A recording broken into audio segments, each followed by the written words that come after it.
So welcome back to our self-care class. So this week's lecture, again, we're still focusing on coping skills and specifically unhealthy or ineffective coping skills.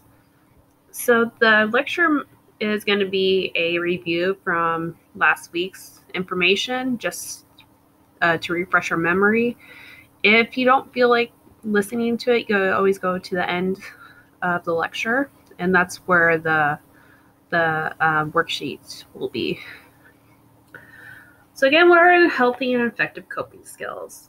So sometimes people have developed unhealthy or ineffective ways of coping that end up getting in the way more than they help. This could be from observing our parents or our caregivers, like how they were coping with stress or anxiety, or even just picking up from school, or even just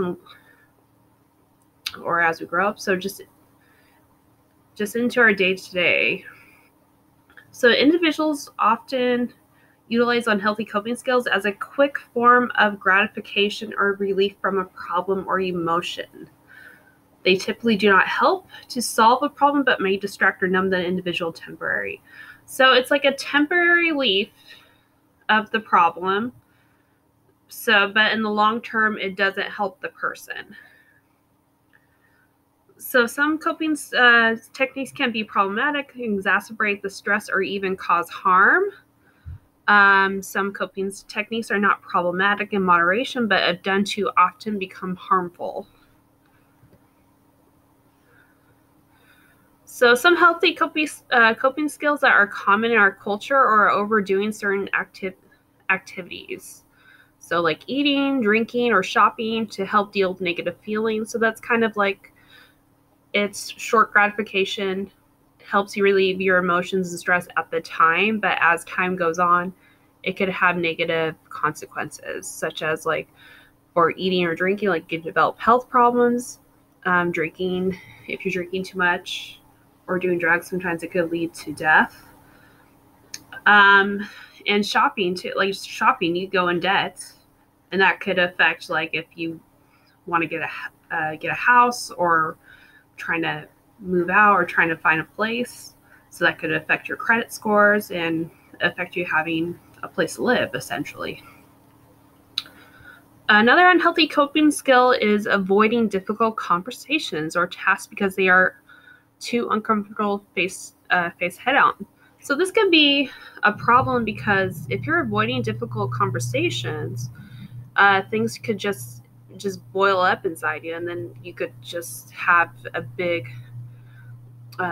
explosion of emotions, and sometimes that comes out in anger, or sometimes in behaviors of like hitting a person, or hitting property, or destroying property. So it can cause some problems.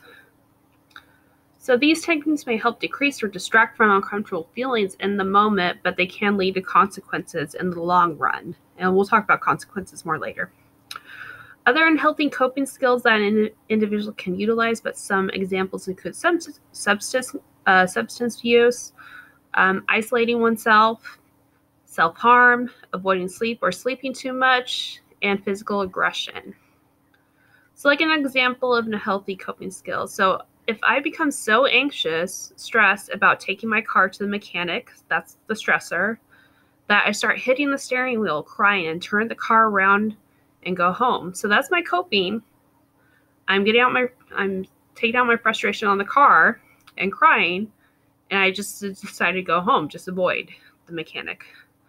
So I have coped with the stressor. However, my coping was not effective in that I was not able to accomplish what I need to do. All I did was make the stress go away, but I did not effectively cope with the stressor, and I may have additional problems later when my car's problems get worse. So we'll stop there for right now, and I'll talk more about this example in the next section.